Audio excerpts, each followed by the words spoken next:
Good morning, everyone, and welcome to the Counselor Companion Training Session. Will be a live demonstration, um, and we will entertain questions along the way, but they will have to be typed in. If you will be watching this on the recorded version, please feel free to send questions in to sLDS@doe.k12.ga.us.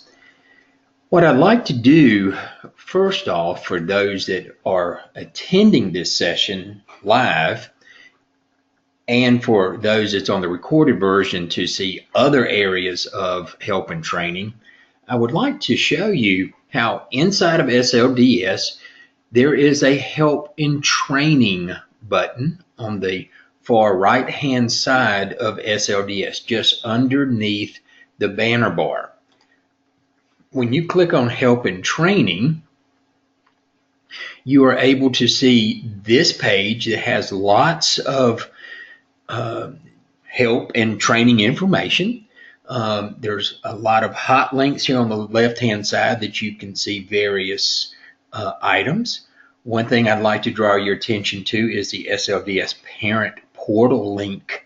I will actually click on that link and share with you that down here in the bottom, near the bottom of the page, are several useful links that you may find to be helpful as you talk to your students and parents of students about the parent and student portal. There's a one-page flyer right here that you can use, that a lot of PTA meetings and so forth or schools are using to hand this out.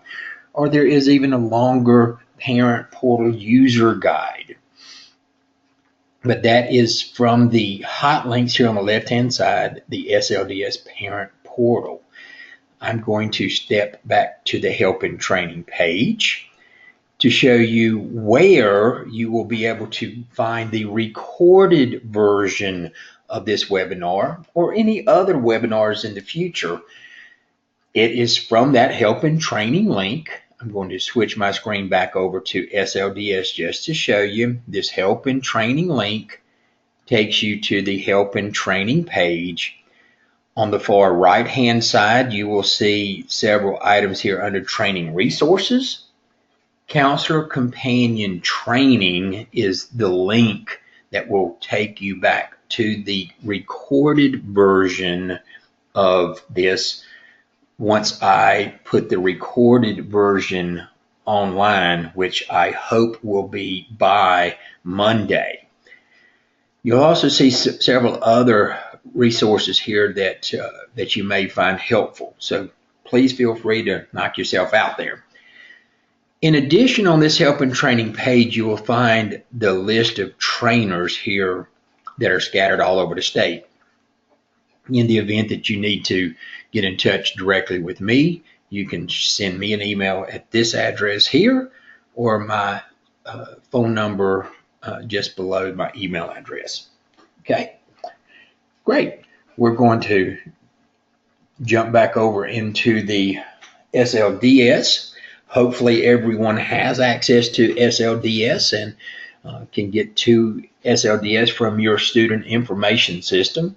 If by chance you cannot or you're getting an error, then you want to reach out to your district SIS person, your district student information system users person, and they should be able to set all the necessary items up for you to get into SLDS. Once Counselor Companion is adequately set up at your district, which that is a district level setup, you will have Counselor Companion icon on your menu bar. I'm in a training site, so you will not have all of these items up here at the top, but you should have the Counselor Companion icon. Now, it may not be in this same location. You may find yours closer over to the left-hand side, but because these are dynamic icons, so it will just be placed at the next available spot. I'm going to click on Counselor Companion, and just to let you know, Generally, the first time you open it up in the browser, it will take a few seconds before the loading screen shows up there. And when this part comes open, you are now inside of Counselor Companion. And as many of you may have heard during the Counselor Companion training sessions we did around the state, when the counselors that were involved with helping design this product, there were about 20 some odd counselors that met, I think it was 4 or 5 times throughout the last 9 months to design the Counselor Companion. Let me just kind of restate that. Counselor Companion was designed by counselors for counselors. So a lot of the items that are on Counselor Companion were suggested and designed by counselors around the state. When we were building the Counselor Companion, some of the counselors thought that it would be a great idea to have this area for hot links or favorites or just various resources along the top. Now, I'm not going to go through all of these, but I do want to go through a few more in today's session than I did during the regional sessions, but just to show you how they work, but then also to point out a few of the high regard resources. The first thing I would like to maybe point you to is the Georgia Career Pipeline. Now, Georgia Career Pipeline was designed for industry and Chamber of Commerce's and for businesses all over the state. When it opens up, notice it comes to a new browser window or tab, depending on however your browser is set up. But industry can even get here. That's the big beauty of this. They can actually search for the workforce, the future workforce, by various options. They can choose county or school. I'm going to just select by school system. I'm going to just select Barrow County. And let's say I'm going to select education. Okay. And I'm going to just hit the map or hit the search, and I will pull up a map, and I will see Barrow County has 2 schools. This is in the map view. I'm going to click on the list view so that I actually see the 2 schools that are in Barrow County. And I'm going to just click on Winder Barrow High School. And it shows me various pieces of information about Barrow County or Winder Barrow High School specifically. But I have several items across here, and just to remind you, industry can look at this kind of information, but they can see about CTAE enrollment. So they can see that at this high school, there were 71 students in the Early Childhood Education 1 in 2014-15, and the numbers ever since then. So you can kind of see how that would work. The CTSO membership, the various organizations that are the number of students that are enrolled in those various organizations, into pathway data. And another cool little feature here is post-secondary. This will show the colleges that are within certain areas. Notice here within 10 miles of Winder Barrow High School, there is no colleges, but say if I extend that to say 30 miles, I'm able to see that there is Athens Tech, there's Burnout University, Georgia Gwinnett College, Gwinnett Technical, Lanier Technical. So I'm able to see colleges that are in that general area, plus some links to view their websites and things like that. But that is the Georgia Career Pipeline. And of course, there's many other, all of the pathways, all of the clusters are there. So you can kind of tinker with and play with that. And how I got to it was through the Georgia Career Pipeline link. Or I could always Google or Bing Georgia Career Pipeline, and it'll take me to that same spot. This is not something that is only embedded inside of Counselor Companion. This is a website that is available to to the general public. Another great little hot link that's here in this top portion is Hot Jobs. That will take the user to the Department of Labor. It might be places that you go to on a regular basis anyhow. So this you can go right there to the Department of Labor straight from your counselor companion. Something else that you might find interesting. The Hope Scholarship GPA calculator. It will actually take you over to Georgia Futures and where it talks about Hope GPA and so forth. So you probably already have this website favorited on your browser, but just in case, you have it here inside of Counselor Companion so that any computer that you happen to log into your student information system and go into Counselor Companion, you would have access to that Hope Scholarship link. I want to also show you this one, counseling themes. Hey, that's a great little item here. Notice there's several things on bullying, suicide prevention, and so forth, but I did want to point out to you how when I clicked on the counseling themes, it came to this site here, this page. It had other links, and inside of when Counselor Companion jumps over to another section that has additional links, you can actually filter by the different school levels. You can do elementary school, middle school, high school, whichever kind of these all 6 of these happen to be all grade levels, but we anticipate additional resources put in here that may be specific to elementary school or specific to high school or whichever the case, but you can always do a filtering part here. So I'm going to go back here. Another good one you might find is Plan a Study. It has a lot of links here, but you plan to study agricultural, food, and natural resources and the like. So a lot of things there. Post-secondary career requirements might be something else that you might find interesting here. So there's lots of things there that takes you to various parts. But those are some hot links there.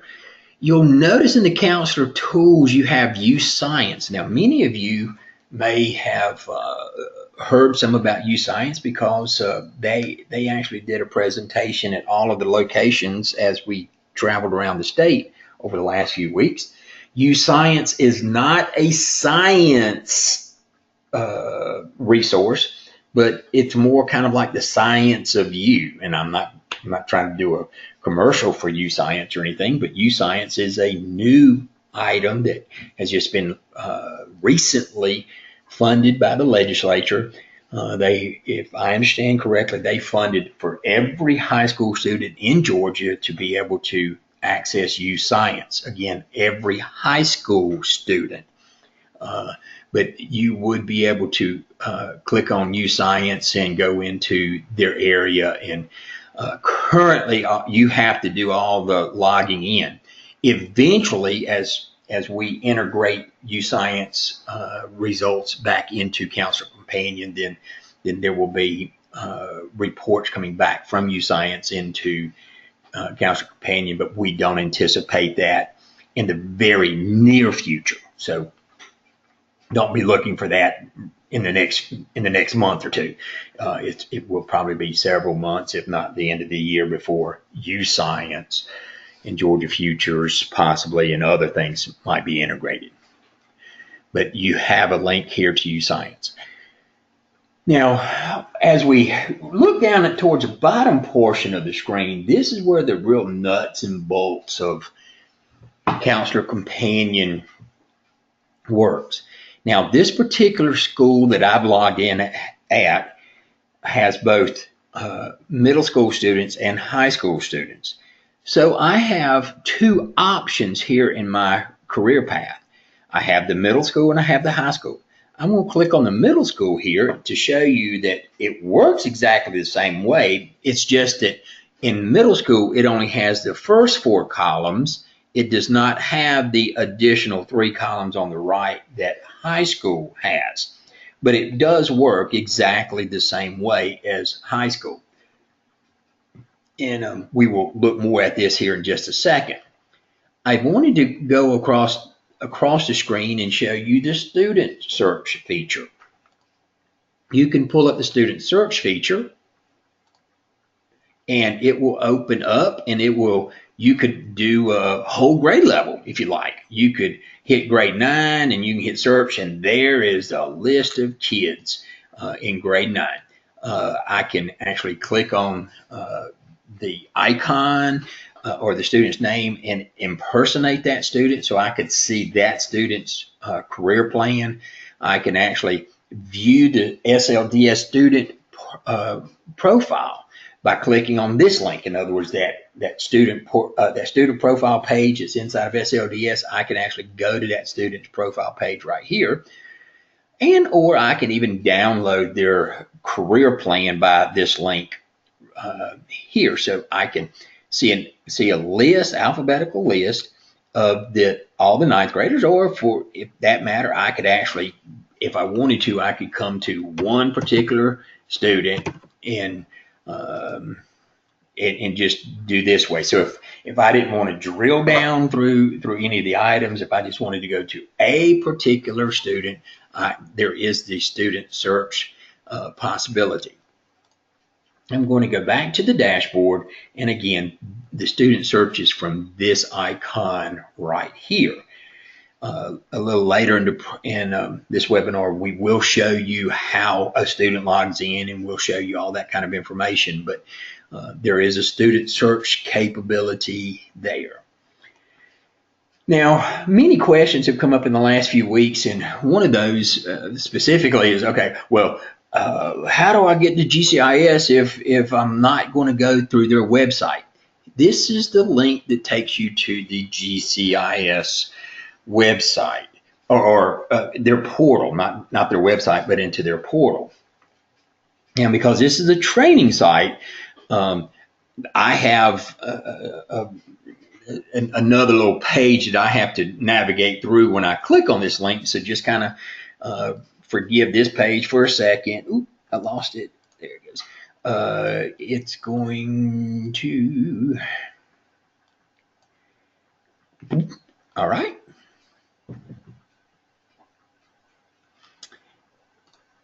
Okay, it didn't take that first time. So there you go. So just ignore that page there, because that's just one of our navigation screens. When I click on that, go to GCIS, what it's going to work for you is it's going to ask you if you have an existing GCIS portfolio. Here in the very beginning, the first time you log in, you will get this question, and you will answer yes or no. If you answer no, you will get this kind of screen. Do you want to create a new portfolio? Some of you that are on the webinar here, you may recall that you were the site administrator for your school, and you may have been the one that always created the new counselor portfolios. In the future, you will not have to create new counselor portfolios. However, I do understand that you as a site administrator would still need to go into GCIS and delete any counselor portfolios that are no longer needed. In other words, if they had left your school, or if they retired, or whatever the case might be. But here, the new counselor would create their own portfolio in this screen here. I'm going to actually close this because I don't want to create one. And I'm going to come back through here, and again, my navigation page. And going back to this, do you have an existing GCIS portfolio? At this time, I'm going to click yes, so that you can see what happens there. If you have an existing portfolio, if you haven't already done this, this is where you would put in the credentials that you have been using for the past year or so to get into GCIS. And again, this is supposed to be a one-time thing. This will hook your SLDS account to your GCIS account, so that The next time you hit the GCIS button, it will automatically know who you are and will go automatically to that GCIS account. But this is, I understand, required the first time you log in with the SLDS account that you just logged into with. Let me just mention, if you ever change your SLDS account, then you may have to hook your GCIS account up to that SLDS account at again when you change your SLDS account. Boy, that's a lot of initials. Sorry about that.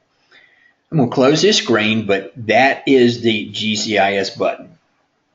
Now, why in the world would you go into GCIS? Because of all of the reports that are available there. They're still there. All of the activities that you can do, all the administration that you can do, all those things are there.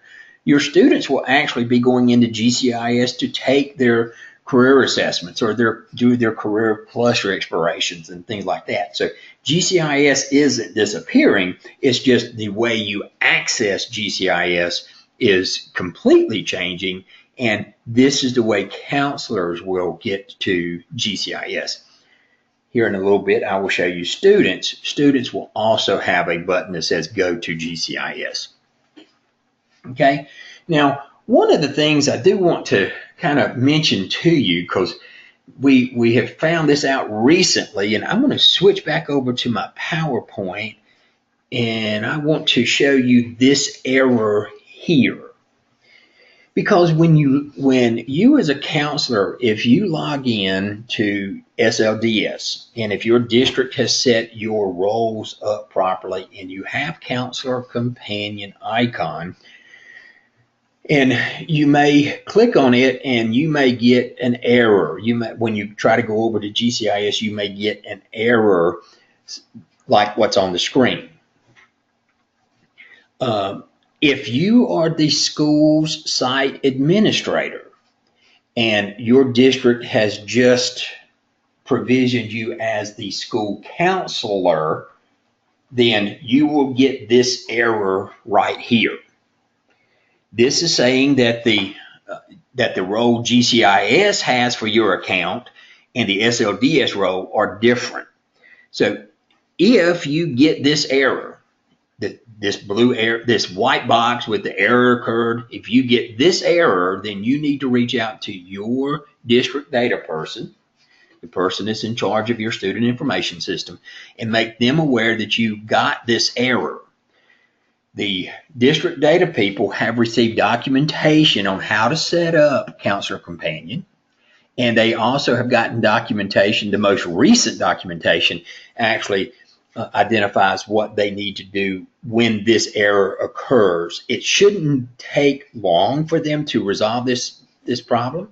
It's a matter of just giving you site administrator level instead of just school level.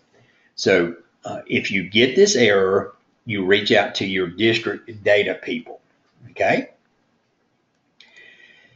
I'm switching back now over to the Counselor Companion screen, and I want to look at a couple of things here now while we're down on the bottom portion of the real Counselor Companion. I want to show you, say, for example, this high school has 9th, 10th, 11th, and 12th in career assessments. You see there's 72% listed there in the 9th grade. What that 72% means is 72% of the 9th graders have completed. All the greens indicate completed. Yellow is in progress. Gray means it hasn't even started. But you'll see that 72% of the 9th graders have completed their career assessments. Now, I can click on any one of these data points, any one of these percentages, any number inside of a chart. I can click on that. I'm going to click on this 72%, and it will pull up all of the career assessment summaries that have been completed, or for the students that have completed this particular task. So you can see that the majority of the career assessments have been in that 48 question inventory. There are 106 students have completed the career cluster inventory in my set of data. Of course, your numbers will be different based on your students. But 106 of my students have completed the career cluster inventory, that 48 question one. But I can see that of all the students, there's 117 total students that have completed this. So on any one of these hyperlinks here, I can click on it. If I want to just see the one person that did the workplace employability, I can click on the one, and there's Jeffrey. He completed the workplace employability. If the interest profiler question, Jeffrey also completed that in my sample data. Or I can actually click on the total number of completed students and see 117 of them. And as you see, that's a lot of kids. So you're going to see the first 10 or so here, 20 here. The first 20 is listed here.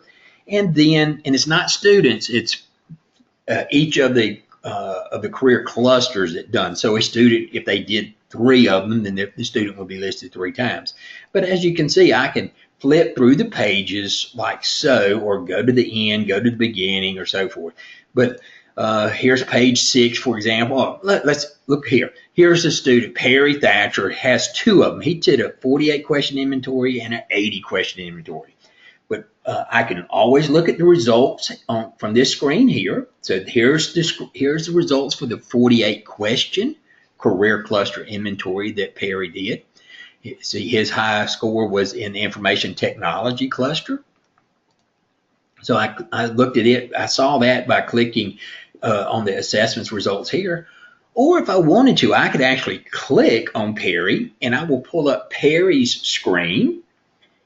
And this is exactly like what a student would see, but this is where you can view of that student's career plan. Now, I was looking at his career assessment, so I could click on career assessments here of Perry Thatcher, and I can actually see the career assessments that he's taken. And again, I can see the results here from this screen. Now, let me mention to you as well.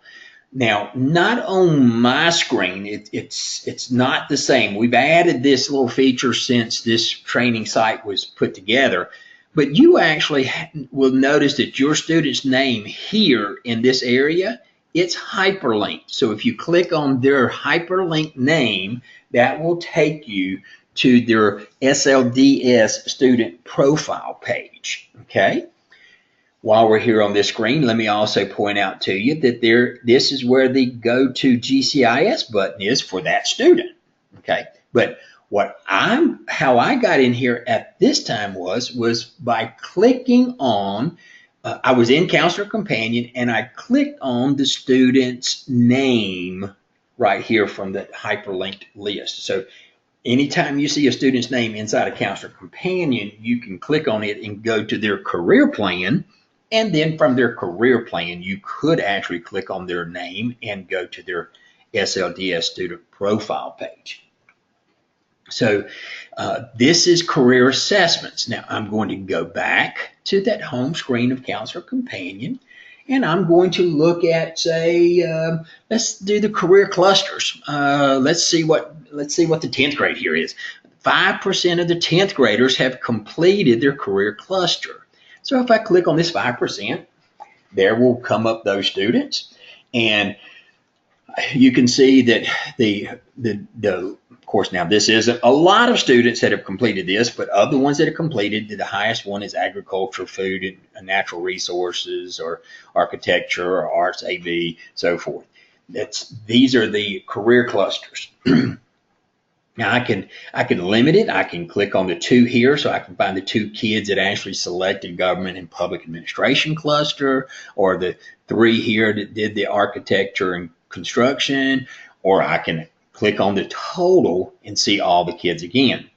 Now notice here that Marlon Bogger has 3 of them listed. Marlon is hyperlinked here, so I can click on Marlon, go to his My Career Plan, and I can see actually Marlon is pretty far down the road as far as several of these completed, but we're specifically looking at career clusters. So if I click on career clusters, I can see the areas, the 3 clusters that he has chosen, and what the items are that are in those particular clusters, what kind of pathways are in those particular clusters. And you'll see that it is listed that he has completed the requirement for the career clusters. So in order to go back to my counselor companion, I close the window and I'm right back here to that same screen, so I could choose another child if I wish to. So now I'm going to go back to home and go to the next column, which will be the occupation exploration. And you'll notice in this area of 10th grade, 62% of the students have completed their occupation exploration. And I'm going to just click on that and let's see what we have to come up there. Video game designers is the #1 occupation, or the most students selected that as their desired occupation. And hey, video game testers is #3. So we're, as far as video games, we're probably going to be okay for future workers in that industry. Hopefully they'll also find other areas too, but that's what they have chose. So you can see that I can click on the 8, which wants to be obstetricians, and there's the 8 kids. And of course now, since students are choosing multiple occupations, students may show up on here more than once. But it all works the same way. So I can click on any of these numbers, any of the total numbers, and get the list of kids. I can click on the student's name and go to my career plan of that particular student.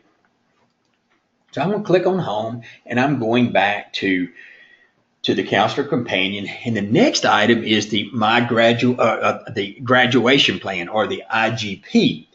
Now I'm going to again here click on the 10th grader, just because that's where it seemed like a lot of the data is. So I'm going to click on the 2% of students here that have completed their IGP. Oh, and there I see Marlon again. Marlon Bogger again is there. And so I'm actually going to click on Marlon, and I'm going to see what kind of IGP he has, because it's saying he has completed his IGP.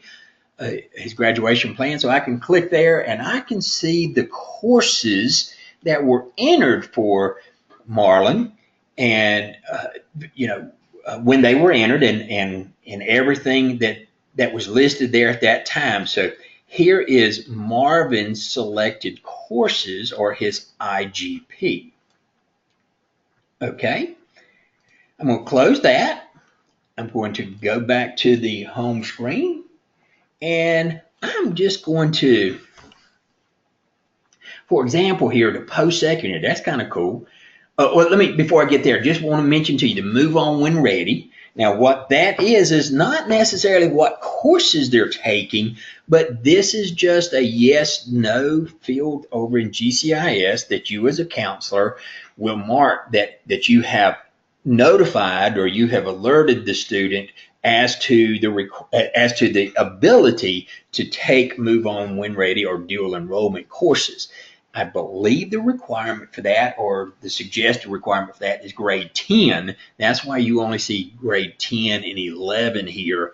That in what you're marking is that you have told them about Move On When Ready, not that the student is actually taking Move On When Ready or taking dual enrollment courses. The next column here is post-secondary. So this would be where students would put in which colleges they may be interested in going to. So in my particular data sample, you'll notice that Valdosta State is the most selected or most chosen post-secondary school of this group of kids. There are 17 kids that have chosen Valdosta State, and then 13 Wiregrass, 13 from Albany State. Currently, all 52 of the schools are listed, and you'll see students have several selected. But if if I wanted to drill down and see Matthew's, I would, if I could click on Matthew and I would see all of his post-secondary colleges listed on his post-secondary screen. So this screen works the same way, but this gives you a synopsis of the top ones in your, of the colleges chosen by your students. All right, go back to home. And just to finish this setup here, you'll notice in next steps, this is where students have chosen whether they may be going to, they're looking at doing a bachelor's degree or military or associate's degree or something like that. It works the same way. I can look at the two kids that have chosen that their next step is probably military. So I can do that. I can click on the student's name, go to my career plan. So that's how simple all that is. Now, before I jump over to the student portion of this, I do want to mention that students will go into GCIS, and that's where they will take career assessments. That's where they'll take career clusters. That's where they'll do occupation, exploring around for occupations and things. They will go into GCIS and do the application or the assessment of the inventory there. When they come back into their My Career Plan, they will be able to refresh their data and see an immediate results of their activity that they did in GCIS. But I want to caution you to this, that counselors' data is only refreshed once a night. So if, for example, you took a classroom of students, so let's just say you're in middle school and you are working with the sixth graders for the first time ever, and you take them in to start doing some career stuff. You might take those 30 kids they might log into GCIS and they may do their work. They can see that they've done their work on their screen. But when you go back down to your office and you pull up your counselor companion, your numbers would not have changed. The reason for that is counselor screens will only refresh overnight. They will be refreshed sometime between midnight and 6 o'clock in the morning or thereabout. So your activity today will be reflective tomorrow. So just be aware of that. Please don't be sending emails and saying, hey, I just did 60 or 80 kids and nothing showing up. We're going to do all of the counselor screens, all of those at nighttime. And you might be wondering why, and there's various reasons, but the thing is there may be multiple counselors associated to a student, because there might be 3 or 4 counselors at a school, and we don't want to refresh one of the counselors' page without refreshing the other counselors. So all counselors across the state will be refreshed at nighttime. Cool? All right. I love this kind of environment because nobody's asking me questions because you can't do it verbally. But I don't know if you're asking questions online or not, but if so. They are asking questions, and okay. I've been answering them as they come up. Oh, great. You've been individual. Yes, and there are 2 people that have their hands raised. I don't know if it's because they have a question they would like to ask or no. So if you guys have questions, there is a question box that you can put your questions in. And that is Carol Moore. She is she's at the DOE. She worked very, very closely with the counselors in developing this. So I appreciate, Carol, you reaching out and answering those questions. And if there were questions that were good for the whole group, I'm sure she would have interrupted. I actually answered them so that they're visible to the whole group. Okay, I can't see what you guys see, so I don't know if you're seeing them or not. But the ones that were pertinent to the whole group, I did answer publicly. Great. Okay, thanks. This is my first venture into doing a go-to webinar where there's more than 100 people online. So I'm used to the go-to meeting thing where attendees can actually ask questions right there, by their mic and everything. So this is a new venture for me. So now what I'd like, Hubert, yes. I'm sorry to keep interrupting you, but this question is getting asked a lot, Okay. and I'm answering it, but I don't know that people are necessarily getting it. You touched on this, how if you're a site administrator in GCIS and your district super user sets you up as a school level person only, that's going to cause you to get the access denied message. This error occurred is on my screen now. Yes. Yeah. So that question is getting asked a lot when people are clicking on the Go to GCIS button, or when they're trying to search for a student's name. They also get that same message. So what I've said is that it is most likely because you're a site administrator at GCIS, but your super user has only set you up with school level access. So you would need to take that back to your data coordinator to get set up with the right access. Is that correct? That is correct. And originally, we only thought there was district and school level, but we have found that there was a site administrator level as well. And that's from GCIS's perspective, not from us or not necessarily from the district. It is whoever GCIS set up as the site administrator for that school. So if you get this error that's on the screen right now, that error indicates that you need to talk to your district data person and get them to move you from a school level counselor to the site administrator level. And in the most recent documentation, there's a good explanation there of how to do that. And it's a real quick process, so it shouldn't take days and days. I mean, it's a 5-minute fix. Okay. There's a related question to that. Mm-hmm. What if that button is not working at all? Like they click on it and nothing happens.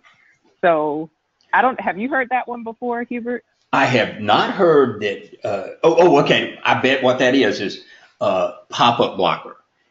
When you click on that Go to GCIS, when you click on that button, you have to allow pop-ups for that website. So if you click on that button and it doesn't do anything, look on your screen, and depending on your browser, that's kind of Firefox does it one way, Chrome does it another way. But generally you'll find something on your screen that says pop-up has been blocked or something to that effect. And usually you can click on it, right click on it, and it'll give you the instructions on how to either accept it just for that one site or to turn off pop-up blocker. I am not telling you to turn off pop-up blocker, but I am suggesting that you allow pop-ups from the DOE SLDS side. So don't come back later and say, I got hacked because, Hubert at DOE said to turn off the pop-up blocker. No, I'm not saying turn it off completely, but just allow it from that site. Now, if that's not the issue and nothing seems to be working, your first line would be to talk to your district SIS person. But we are here to help in any way possible. So do not hesitate to reach out to me as well, or have your district data person to reach out to me. So we're here to help. Okay. Any follow-up questions on that, Carol? I actually got one person that said it was the pop-up blocker. Thanks. Oh, so great. Hopefully that's the issue for the other people as well. Cool. All right. So I'm going to jump back here. Let me take a second to log out of of all these links here. I'm going to now go in as a student. Okay. I'm going to go in as a student. I have to fool this just a little bit. Now, I am in no way promoting any particular student information system over another. This just happens to be the only student portal login that I have that's actually linked to this, so I could show you how this works. This is Infinite Campus. This is a screenshot of what Infinite Campus's student or parent portal looks like, where parents and students go in and they can check all kind of information. To get to SLDS, there will be a link generally in this area here. You see here it says SLDS. Now I want to quickly jump over to my PowerPoint again. I want to show you, I do have a screen of PowerSchool. I don't have permission to show a live demonstration of it, but what's on the screen now is a screenshot of what inside of PowerSchool or Power Parent or whatever, the parent portal login to PowerSchool. You'll see that there is a Georgia LDS link on that left-hand side. So if you click on that link for PowerSchool, or this link for Infinite Campus, and I apologize for anyone that's listening that uses something other than those two, because I do not have any of the parent portal screens of any of the other vendors, okay? If you'd like to share that with me, I'd be glad to put it in the next little demos and stuff. So if you use something other than PowerSchool or Infinite Campus, feel free to share a screenshot with me, and I'll try to put it on. But a parent or student would hit the various button, hit the SLDS button, and I have to trick this just 1 second because this is a training site. So when they click on that button, they will automatically come into this screen that is that's about to pop up. Now I'm going to change my screen resolution just a minute because I want to hide a couple of things. All right. This screen here has been around for quite some time. The parent portal and student portal has been around and been available, I think, for about 4 years. I think this is the 4th school year now for many districts around the state. Now, if a parent comes in, now not a student will only come into one account, but if a parent comes in, they'll have the ability to switch between any of their children that are tied to them through their student information system. We at the state do not know which children belong to which parent. So this is tied to what data we get from the student information system. So if by chance you have a parent that says, okay, wait a minute, I've got 3 kids and only 2 of them are showing up, there is something awry inside of the student information system that student information system probably doesn't have all of the children tied to that household or to that parent or to that address, depending on what the student information system ties all of those pieces together. So just be aware, if all of the students aren't showing up on that parents drop down, it's inside of your student information system. It is not an SLDS issue, okay? Now, I don't plan on clicking on all of these, but inside of the parent portal and the student portal, the user can click on performance, because we have a video of and user guides of the parent portal stuff, so I'm not going to go into all the detail here on this webinar. But the performance is where a parent or student can see past attendance for up to 11 years worth of history. They can see their assessment scores, their CRCTs from years ago. They can see the milestones for the past few years. They can see the old end of course test if they've been around that long, or the old high school graduation tests, GAA scores, CRCTM scores. I mean, all kind of scores they can see in the performance area. In addition, parents and students can use the resources button, which will take them to their current classes. And then from those current classes, they can actually drill over and see digital resources that are aligned and vetted to the standards of those particular classes. So it's possible that you might have a parent that comes in and say, well, my child is, he hit junior year. He was doing so good in math, but in junior year, he just bombed his math or chemistry or something like that. Well, as a counselor, you can advise the parent to go into the parent portal and pull up digital resources that are aligned and vetted to that course, and then the standards within that course, and then find activities that they could do at home to help bolster their awareness or their abilities to deal with those particular standards that are going to be going on in the classroom.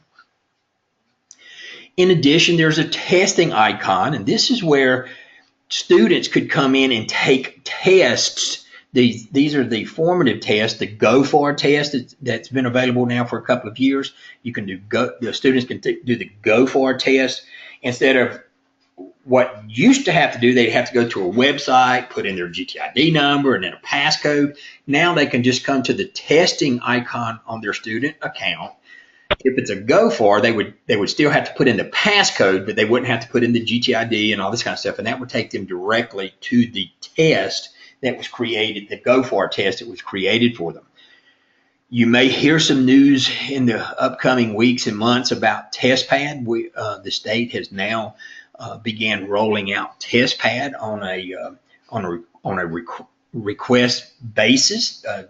Testing directors have to request TestPad to be turned on, but TestPad is another testing tool. It's an online testing tool, but the difference in TestPad is that teachers or administrators can actually build their own questions. So the questions can be built at the student's performance level. For example, if you had a group of 8th grade students that were reading at 5th grade level, a teacher could create 8th grade standard questions, but write them with a Lexile level of more conducive to a 5th grade reading level.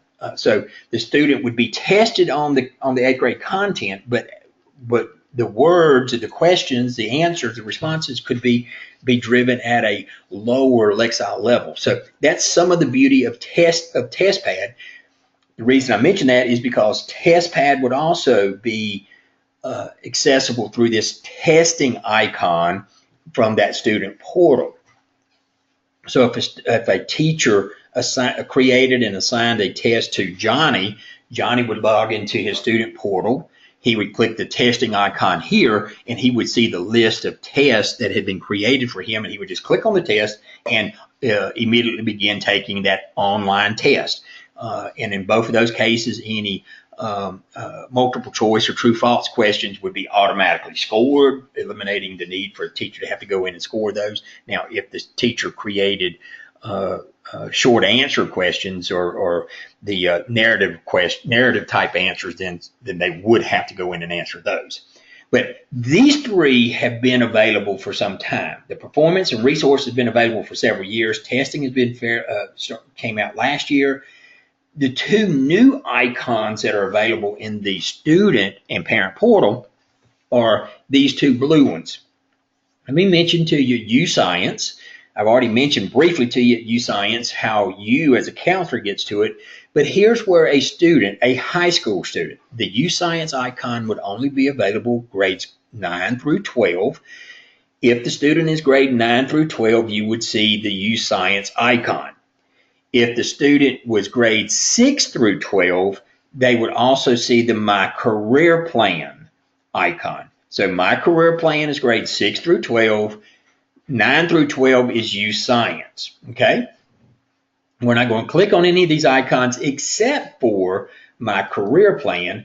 I'm going to click on My Career Plan, and up should pop this child's career plan. And remember earlier when we were showing you the counselor companion, how if you clicked on the student's name, you would come to that student's My Career Plan. So this is that same look. A counselor would see the exact same thing a student would see. Okay, in this particular case, Neil Kaufman, this is his linear progression, as in completing his whole My Career Plan. Now, again, let me just mention, in my demo site, the name is not hyperlinked. The name here is not hyperlinked, but in your real stuff, the name is hyperlinked. Clicking on that name will take you to the student profile page in SLDS, which on that student profile page, you will find up to 11 years worth of history on that student's activities in Georgia Public School.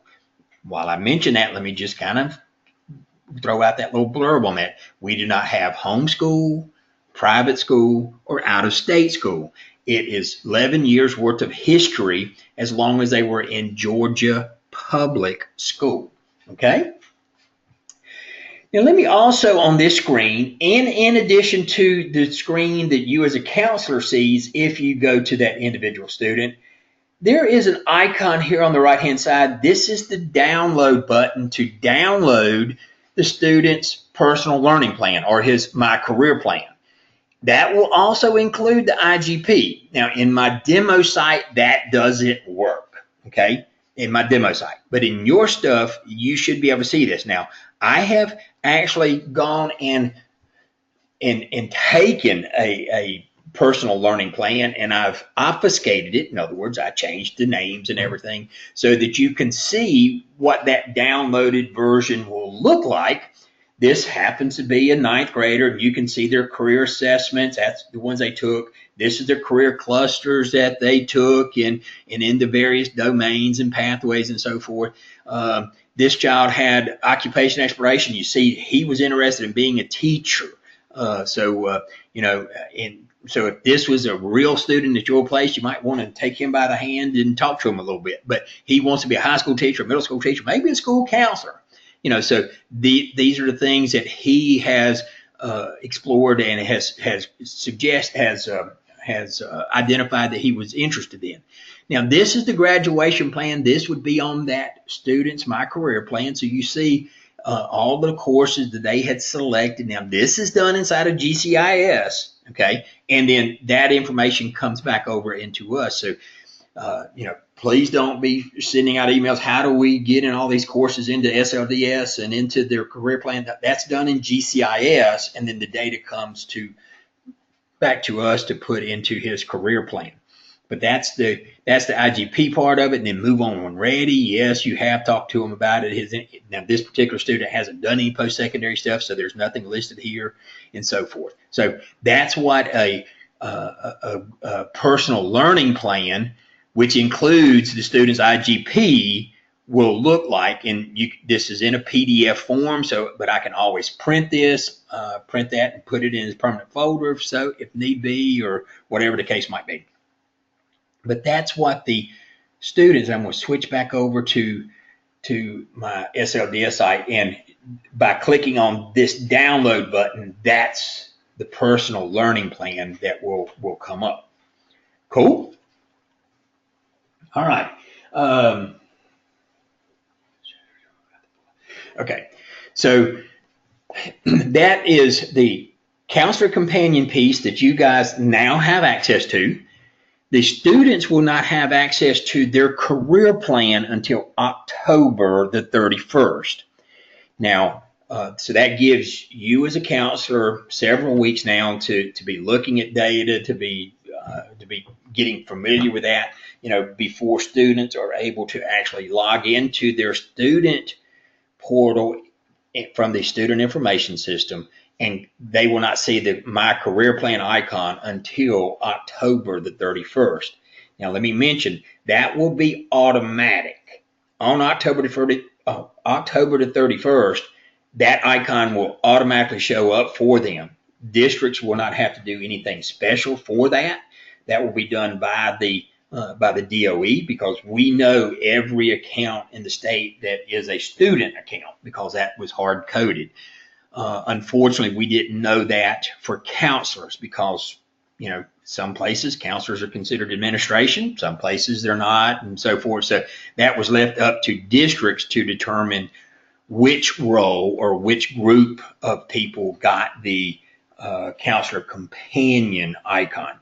So if you do not have the counselor companion icon, again, as I'm closing this out, let me just kind of mention, if you don't have the counselor companion icon, the first person to reach out to is your district data person. And you can suggest to them that you sat in on a webinar and that Hubert Bennett said you should have it. Your district data person can reach out to me if by chance, they did not get the email about all the instructions and everything. Me or Carol are here to answer any kind of questions and help in any way possible. But your district data person would be the first person to reach to, but then by no means, let it stop there. I mean, feel free to reach out to me and I will help in any way that I can. Okay, and we'll pause for a second and see if Carol has uncovered any more questions.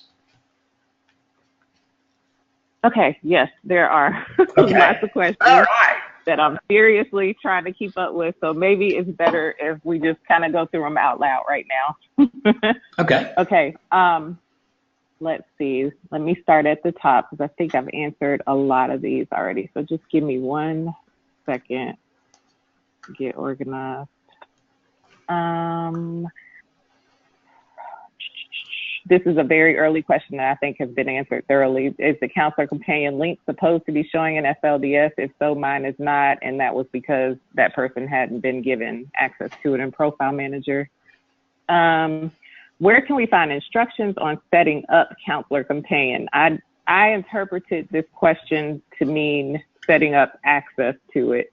And so I answered her by saying the announcement email that was sent out on Monday, by Bob Swigum included a link to the instructions for setting up Counselor Companion in Profile Manager. Other than that, there isn't really any setup that needs to be done within Counselor Companion. It's just that you need to be given access to it. So it looks like the person that asked that question has left the session, so I don't know if that answered it for her, but she said thank you, so I guess she was good with that. And just to piggyback on that, a counselor per se doesn't have to set anything up. If by chance there's some district data people online or will watch the recorded version, they will be the ones having to do the setup inside of the Profile Manager.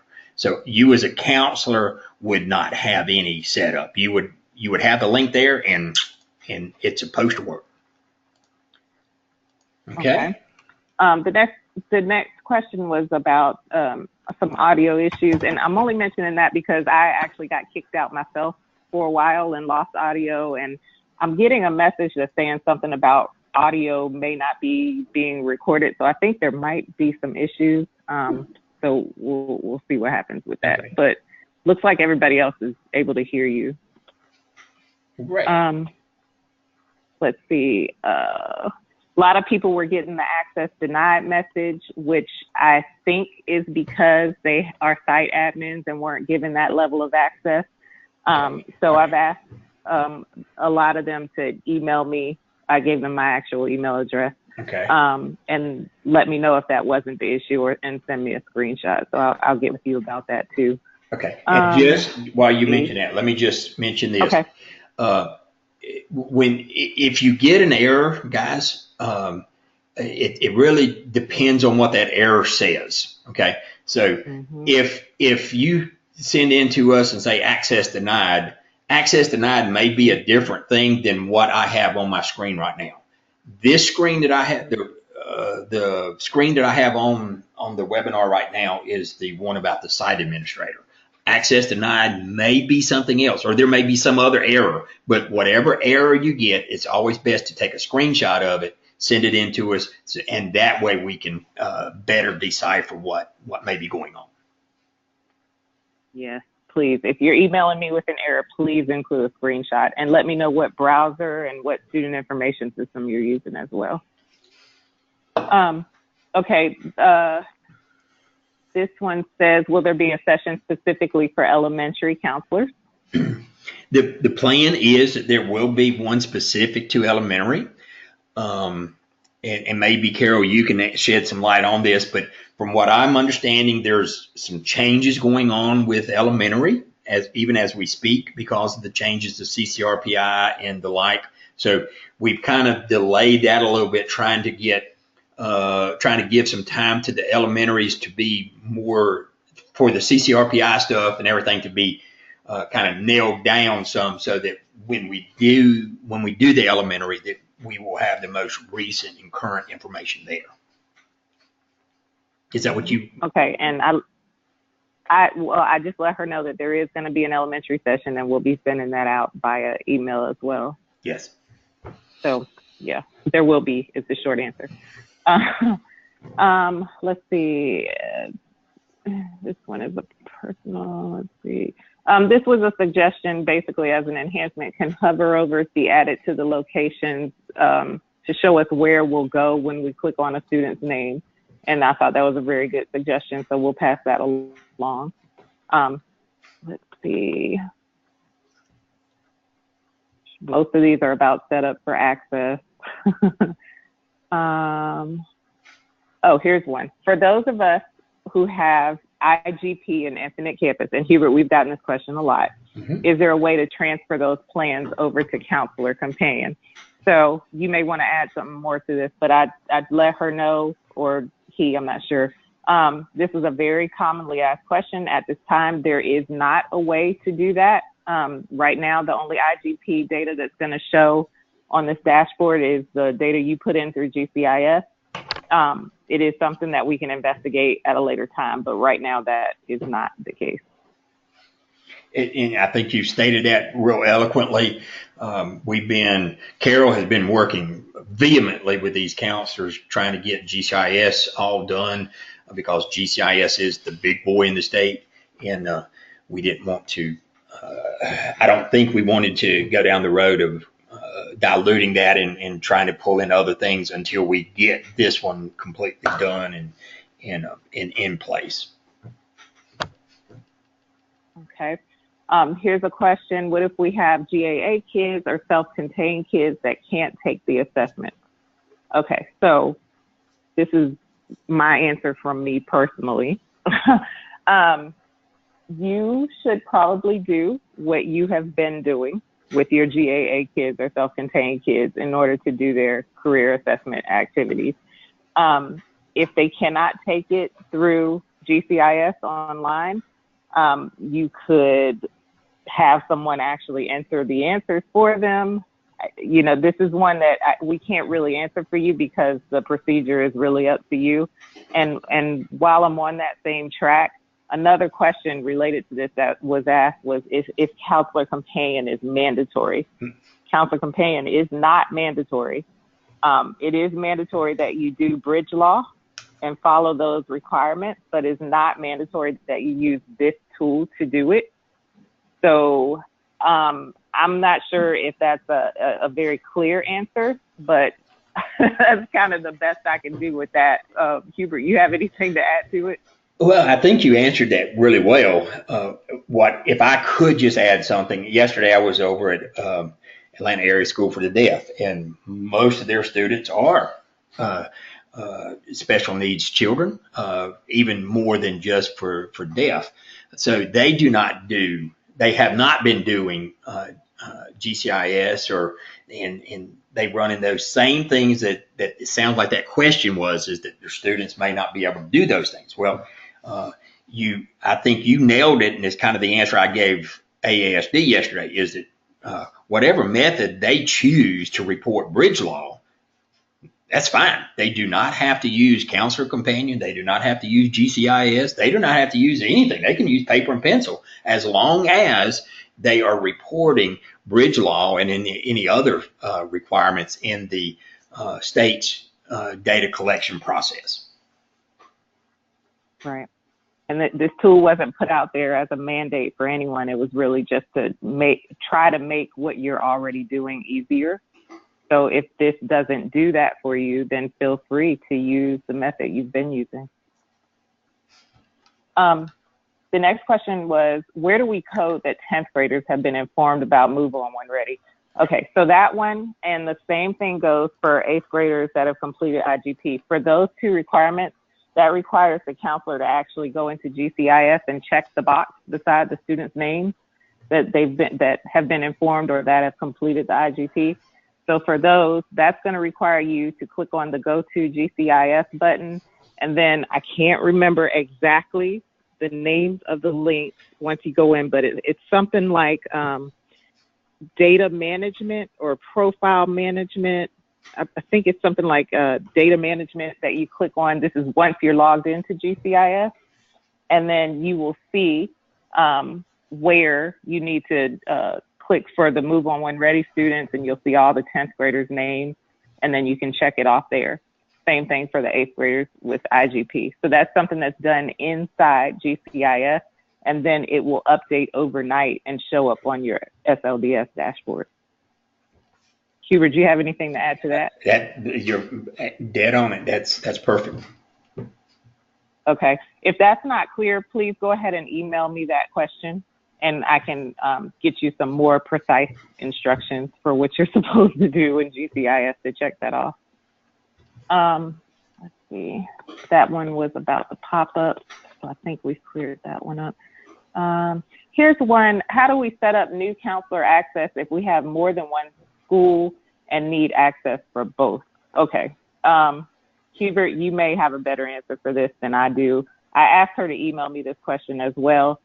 When you log in to a school, you are given access for that school. So if you're logging in at the school level, you're given access for that school. If you have a GCIS account that's already tied into that school, when you go to log in for that particular school and put in your profile information, you should be putting in, your GCIS login information, put in whatever login you had been using for that particular school. I'm not as familiar with how things work on the GCIS side, so I'm not sure if you had a separate login for each school that you worked with, or if you had a district level login. So again, that's why I kind of asked you to email me this question, because I'm not really sure what your situation is. Hubert, you have anything on that one? I threw up on the screen, what I have is that when you, just like you said, if they come in from the middle school in SLDS and they try to go over to GCIS, then if they have a middle school GCIS account, then they would put in the middle school credentials when it asks for the portfolio account. But all those accounts are set up over at GCIS. So the exact answer may actually have to come from them. But Right. I think you nailed it in that if, depending on whether GCIS set them up with two separate accounts, one for middle, one for high, or whether they give them something else. But the account would have to be, from SLDS, would have to be just like it is when they go to GCIS. Okay. This question is another one that I asked this person to email to me. This one says, for the past week, I've been at 91% on the occupation for the 8th graders in GCIS. However, in Counselor Companion, it shows 60% complete, 5% in progress, and 35% incomplete. Is there a reason why it would not match GCIS? There's a lot of reasons why. It could possibly not match. Yeah, it could possibly not match GCIS. For one thing, in LDS, we're loading every 8th grader at your school. In GCIS, it's showing you percent of 8th graders who have GCIS profiles, right, Hubert? That is my understanding. So if the student didn't have a portfolio, they would not be counted. Exactly. So that's one thing. Mm-hmm. And in SLDS, it's all tied to the student's GTID number, which you may have some portfolios That's correct. that do not have GTIDs associated to it, or whatever the case might be. That's right. So that's where the reporting, that's probably the main area where the reporting mismatch could occur. We're showing every kid with a GTID in the 8th grade in your school in SLDS, whereas in GCIS, we're just showing the portfolios of 8th graders that are currently in there in GCIS. So there may be some kids that are left out. Maybe some new kids came to the school. Maybe that kid just never did have a GCIS portfolio, or maybe their GTID is not connected to the portfolio in GCIS. So there could be various reasons why that's happening. And so I've asked her to email me that question. Great. And Carol, with that question, it just dawned on me that I had failed to mention the biggest reason why all this was desired by the counselors is that as a counselor, hopefully all these people that have already logged off because we're on questions, they've already got this, but the biggest purpose of this is that counselors will no longer have to create student accounts. That will all be done through their login from SLDS. So middle school, you will not have to create all these 6th grade accounts. High school, these students that come in from other places or whatever that did not have a portfolio or can't remember their old password. So what? They don't have a password anymore now except to get into their student information system. And that's managed locally. But because everything is tied to the student's GTID number. If they do not have a portfolio that's attached to their GTID number, when they click the button to go into My Career Plan, it will create a brand new portfolio for that student. That's how a new account is created. Mm-hmm. Okay. And I think there's more questions related to that later. I'm just going to go in order. Right. Hi, Hubert. We use some specific GCIS. This is from Kelly Gertz, and this is another one that I asked her to email me about. We use some specific GCIS sublinks to surveys, et cetera, as part of our Tools for College course, and those hyperlinks are embedded on a course guide in our website. Will those links continue to work as they have for the last year?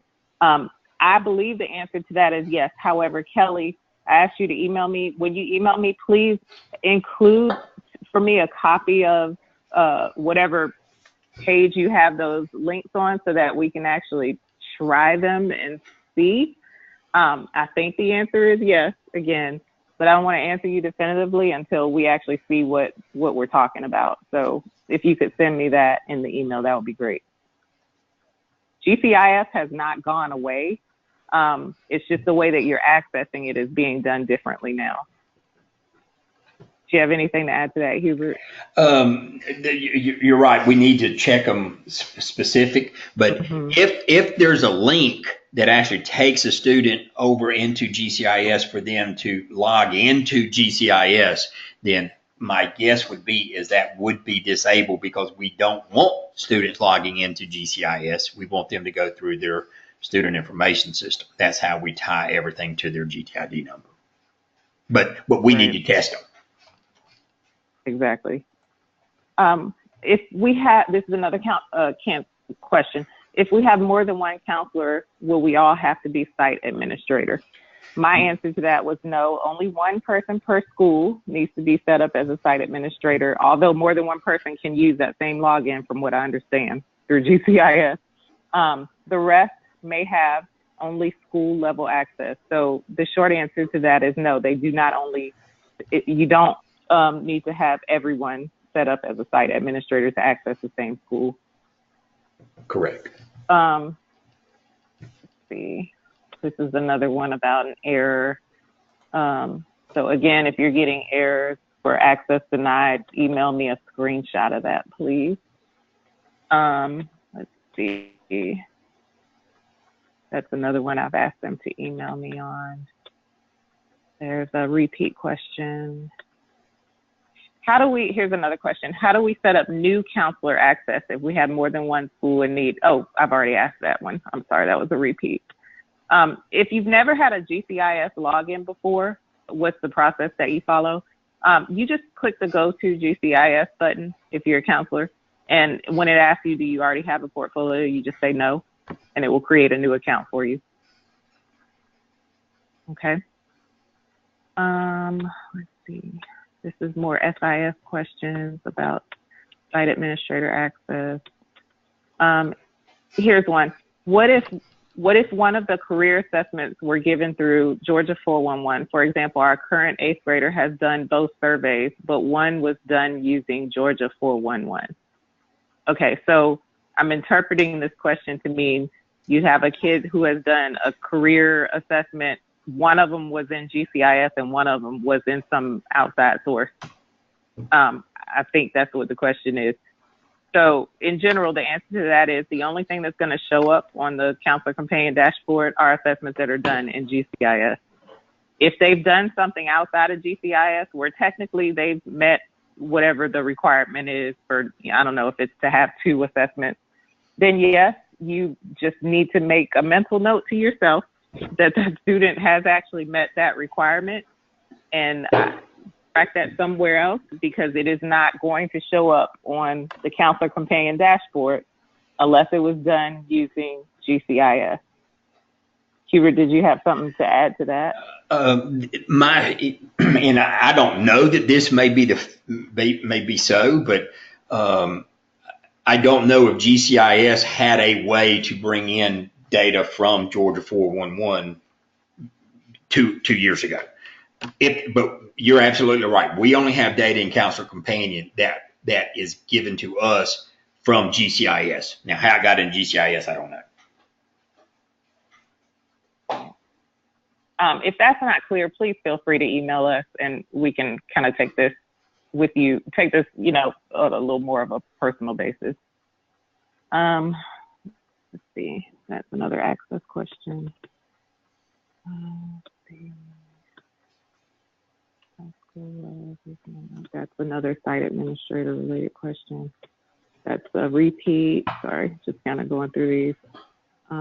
This person wants to briefly know what youth science is. I think she missed when you were explaining about youth science. Basically, youth science is a career aptitude assessment. It's just an additional one that can be used at the high school level. So it's another tool to use with your students for free at the high school level to help narrow down what they may have an aptitude for versus just what they like.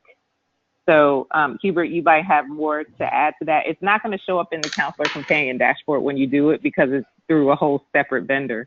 But it is, I'm told, a very, very good assessment that you may want to have your students do. And it is an aptitude related assessment more so than these are the kind of things I'm interested in.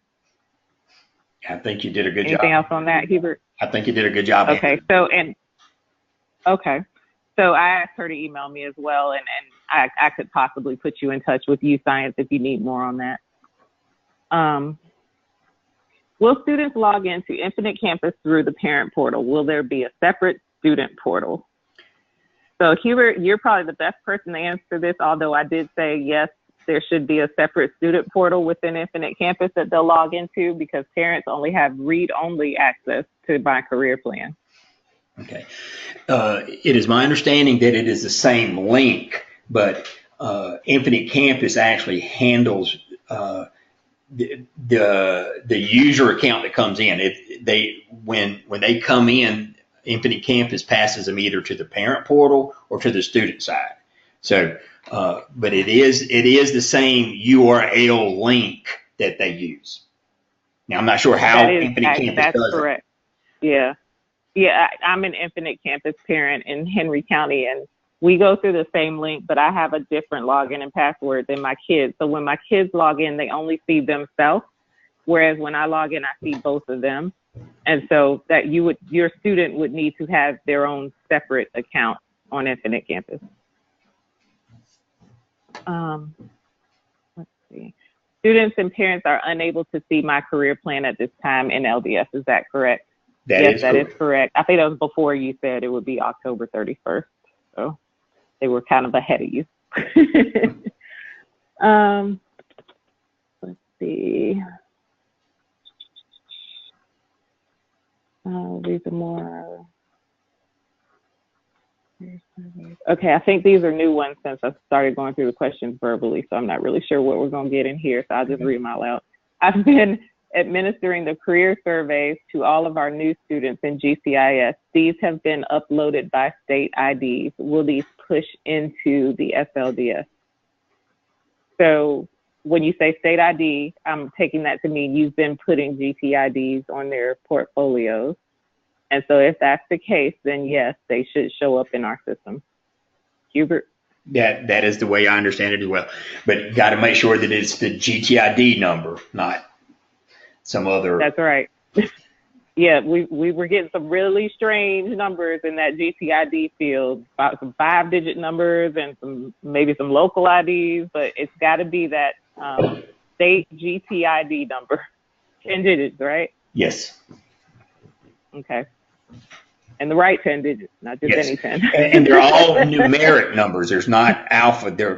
I've seen some where they were like GG and then 8 numbered.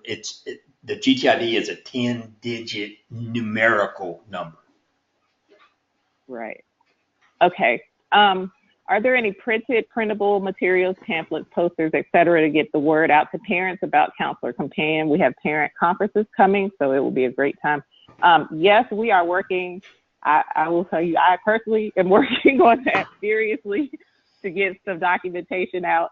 So yes, there is documentation coming. We can definitely work on making something pretty to help your parents, maybe some one-pagers. So all that stuff is coming. and we'll have it to you as soon as possible. Definitely plan on having student and parent materials available before the tool is released for them on October 31st. Let's see. We have done IGP in our districts on paper with all 8th graders in the past at their parent advisement at 9th grade orientation. Is there an option to code that they have an IGP without them having to complete it in GCIS? We don't want to have to do both due to redundancy. That's another commonly asked question. We do our IGPs a different way from what's in GCIS. So is there a way to code it so they don't have to, nobody has to complete it in GCIS? I guess you're asking about for data reporting purposes.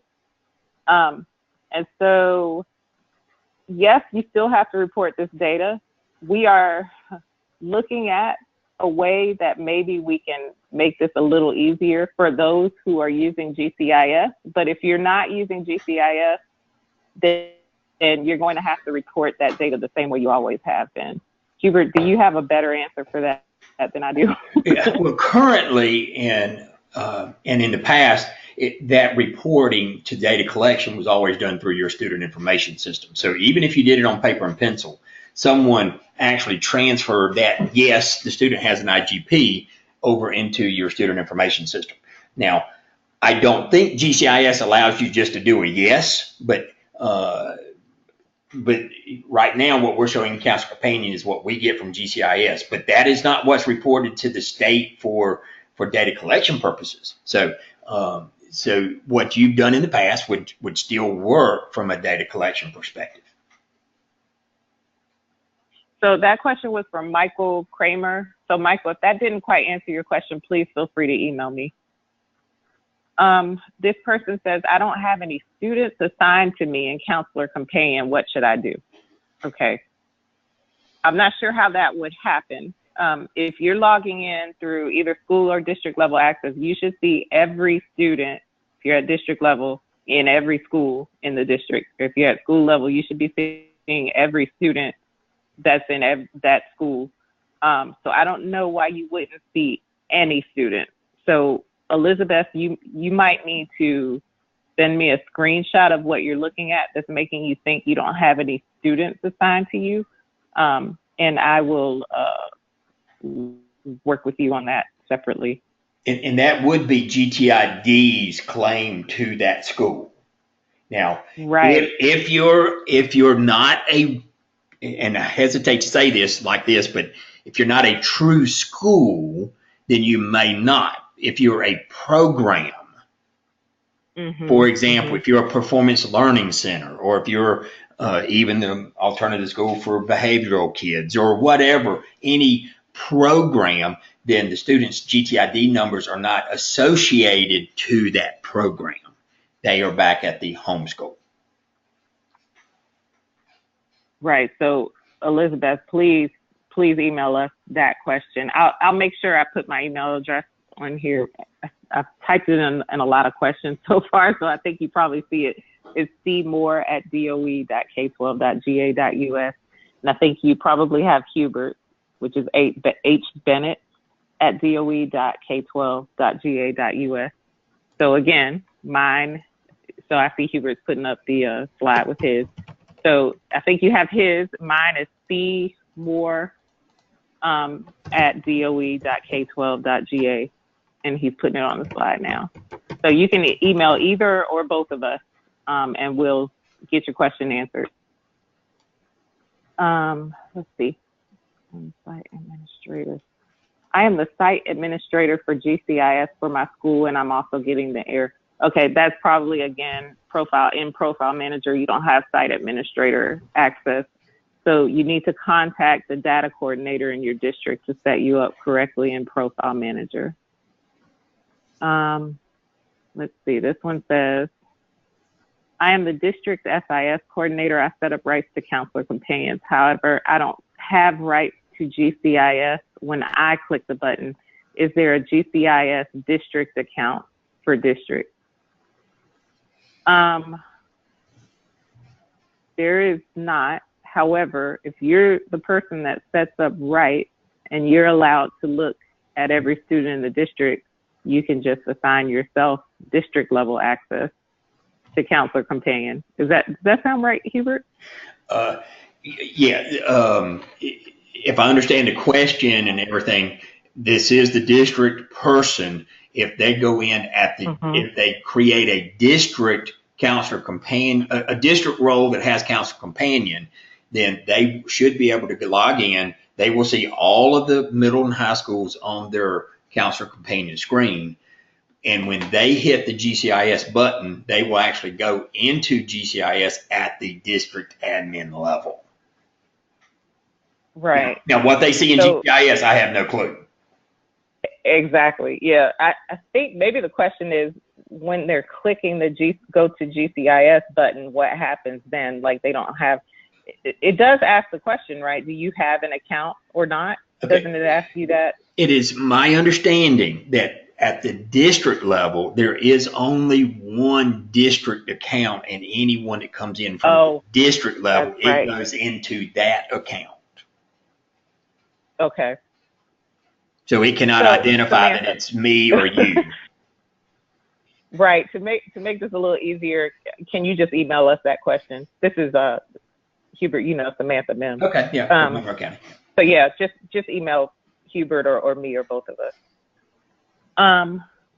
Let's see. To piggyback off the question of only one person being a site administrator, how do the rest of us see the information in FLDS or GCIS on our computers? None of us have access. Okay, so yes, only one person needs to be site administrator. More than one person can be. However, to see GCIS data on FLDS, you don't need site administrator access. That person can just be given school level access and then have a new account created for them when they click on the Go to GCIS button. Correct? It is my understanding there's only one person in GCIS that is a site administrator. Oh, at each school. Yes, at the school level. Yeah, there's that's an interesting one because more than one person can use the same site administrator account with GCIS. So again, I'm showing my ignorance here on how GCIS works. So for some of those site administrator questions, again, you might want to send that to us in an email. Will there be a transcript available that contains the questions and answers in the chat box? Wow. Some of these are answered because I typed the answers in. The rest of them I am answering verbally. Hubert and I are answering verbally. So I'm hoping that you can get those answers through the recording because this will be very, very difficult to transcribe. But I will give it my best shot. Can you let me know your email address? I think you should be good there because Hubert just put it on the slide. Where can I find the recorded version of the webinar? That will be through the same link that you used today to log into this session. And Hubert is going to post it under Counselor Companion Training on the Help and Training page. Correct. Where can I go to see the changes in CCRPI for middle school? I'm sure that's posted on the accountability page on the Godot website. So any CCRPI related questions, you would want to go to the accountability webpage to see those. Yes, and let me just mention, I am not a CCRPI expert, and I don't think Carol's nor am I. Confessing. No. So any official CCRPI or bridge law laws or stipulations, you need to reach out to your district data people, your district folks that actually deal with that on a day-to-day basis, or research it yourself. Right. So bridge law, that's a CTAE issue. So reach out to your district CTAE people or the DOE CTAE people. CCRPI, you're going to reach out to your accountability people. How do we endorse upperclassmen new to the state on Move On When Ready so that it's credited on the career plan? Okay, the person that asked that question has left. So that one has a sort of tricky-ish answer if they're not a 10th grader because of the way that GCIS works. So I'm not even sure how far I should go into this, Hubert, but in GCIS, they use grad year to determine what grade level a student is in. And so the 10th grade, what is the 10th grade grad year? Is it like 2019 or something like that? So they're looking for 2019 in the grad year to populate the list of 10th graders. So if you're trying to mark off an 11th grader, for instance, and move on when ready, you have to kind of trick the system for now until GCIS changes this. So what you have to do is go in GCIS, change that student's grad year to 2019 so that they show up in the list of 10th graders, check them off, and then change their grad year back so that now they go back to being an 11th grader. And that is So a I know GCIS thing. Super strange. Yeah. Yes, that's in GCIS. Yes. For us, they're going to show up as an 11th grader because in FLDS, that's what they are. But like I said, and those of you who have used GCIS, hopefully you know what I'm talking about. But in GCIS, you've got to change the grad year so they show up as a 10th grader. Then you can check them off and then change the grad year back. Okay, if that didn't make any sense, please feel free to email me. Students will enter GCIS through the GCIS site. So to clarify, students enter GCIS by logging into your student information system, so PowerSchool, Ethnic Campus, whatever you guys are using. They'll click on the SLDS link. Once they log into your SIS, they'll click the SLDS link, and then they will be taken to the page that Hubert showed you that showed a tile with My Career Plan on it. Okay, so they can already get to that page, but the My Career Plan tile will not show up until October 31st.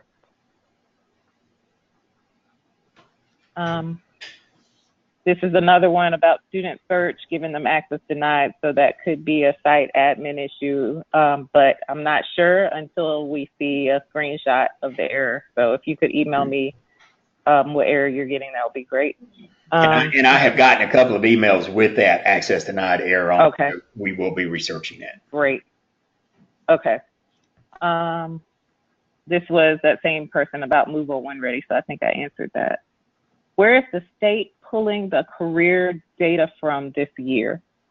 I'm not really sure what that means. We're only pulling for Counselor Companion, we're pulling in GCIS assessment data.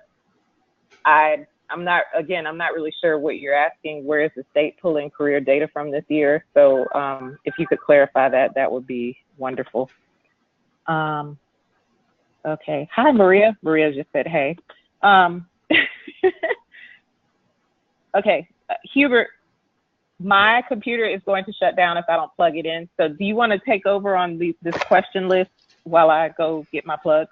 Yes. Are you able to do that? I can pinpoint where we are. I'm on a question right now that's asked at 10:42 a.m. So if you put them in order by received on the question. I can't get my screen to operate properly. An idiot error, I think. Okay, I'm gonna get my cord as quickly as possible and pray that it doesn't shut down in the meantime. So if you can pull it up, I'm on a question asked at 10:42 a.m. in the question box. All right, and I don't see it, guys. I apologize. I don't see questions. I think I'm gonna make it. Hang on. Okay, great.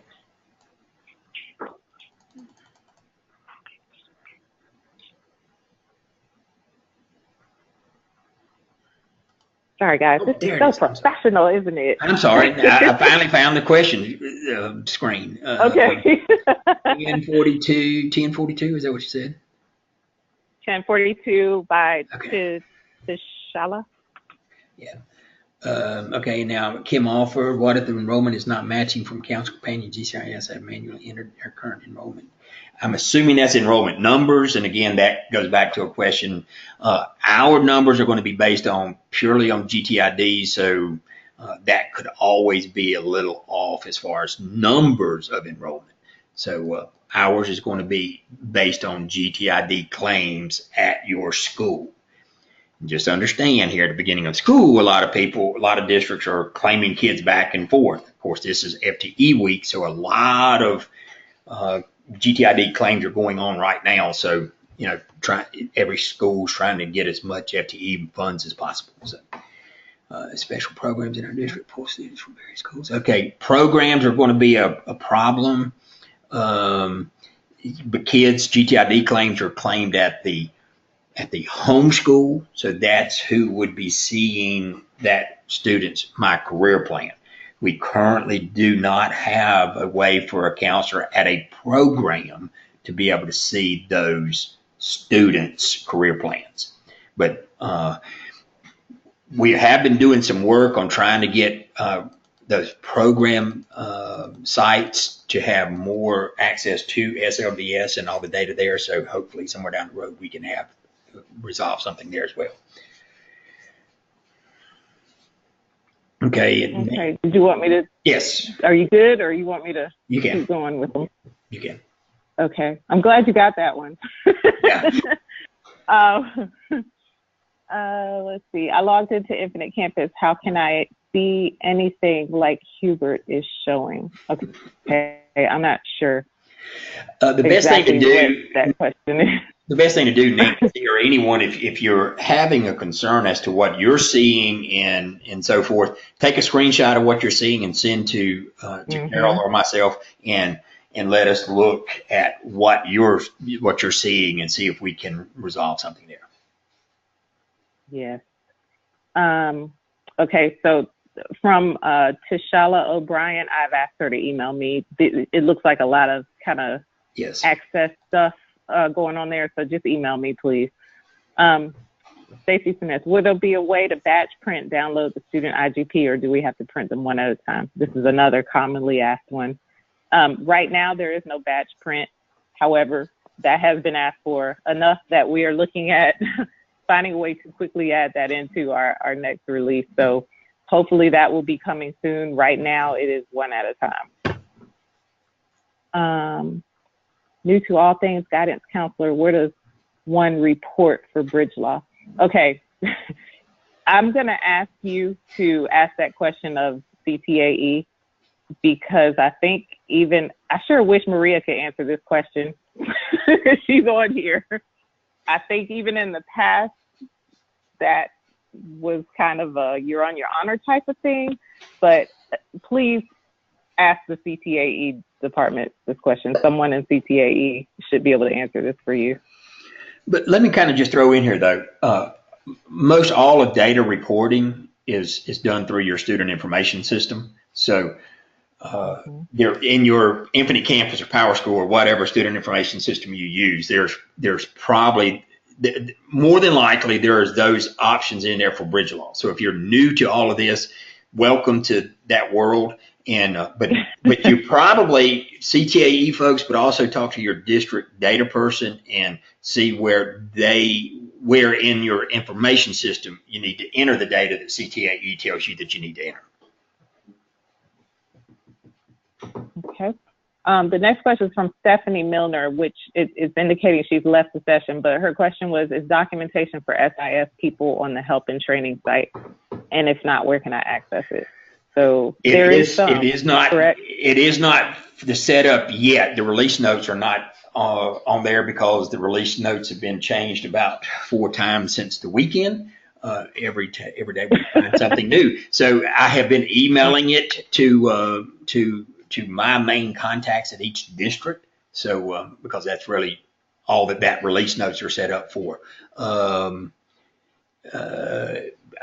if you don't get it, then reach out to me, because your name may not be on my specific list that I was sending it out. I was only sending out 1 per district. So, but I did send it out to at least 1 person at every district, because I didn't want to bombard everybody there. But I would be glad to share that. And at some point in time, it will be on the website when it kind of becomes more stable. Okay. Next person is asking me for my email address so they can send me screenshots. So I sent that, and plus it is also on that PowerPoint that Hubert just had up on the screen. And again, you can email either myself or Hubert or both of us. And Maria's being helpful. GCIS did not have a way to bring in data from Georgia College 411. So that spoke to a question that someone asked earlier. I'm referring to Maria Grobner, who just recently left the DOE and is now working for Atlanta Public Schools. And she was, guess the head of all counseling issues and counselors. So whenever I say I wish Maria were here, it's because she was a major resource and was actually the lead on the Counselor Companion project from the counselor standpoint, and then promptly left DOE just before it was released. Is this webinar being recorded, and will you send us the link? Yes, it is being recorded, and we will be posting the link. Will we still need to report CCRPI in Infinite Campus? For example, currently we go into each child and mark 2 career inventories and IGP, or will it be pushed through Counselor Companion? Okay. So data collections reporting has not changed from last year, okay? So the same way you've always been reporting data is the way that you will continue to do it, okay? We are looking at a way to possibly make it easier for you to report the data that's coming from GCIS that shows on your Counselor Companion dashboard. But for all intents and purposes, data collections has not changed in terms of all these career assessments and IGP requirements from last year.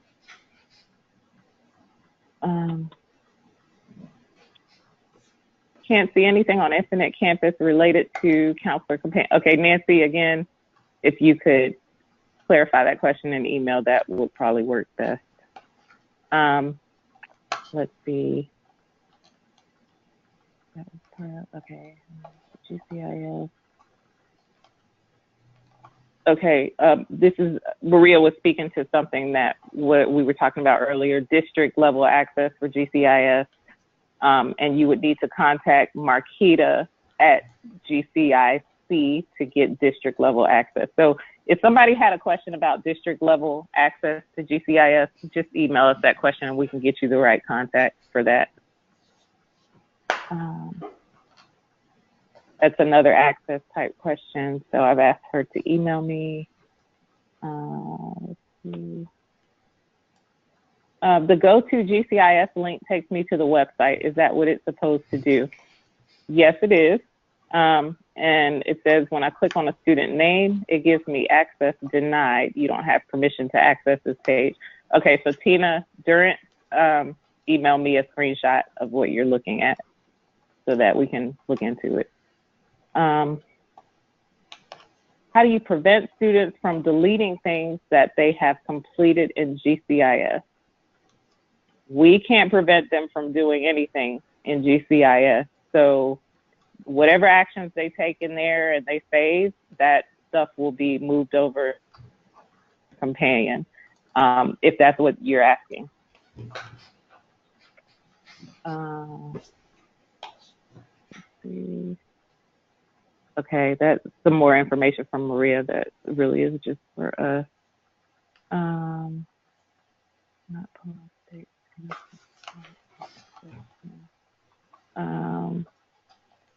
Okay, Merle Stigler. Okay, this is just helpful information for people asking about reporting of bridge law stuff. Merle Stigler is going to send us a blurb that we can share with people in the future that are asking about reporting. So, and Merle's in CTAE department, so that's something that will be sent out to you once it's available. And I think we have reached the bottom of the question.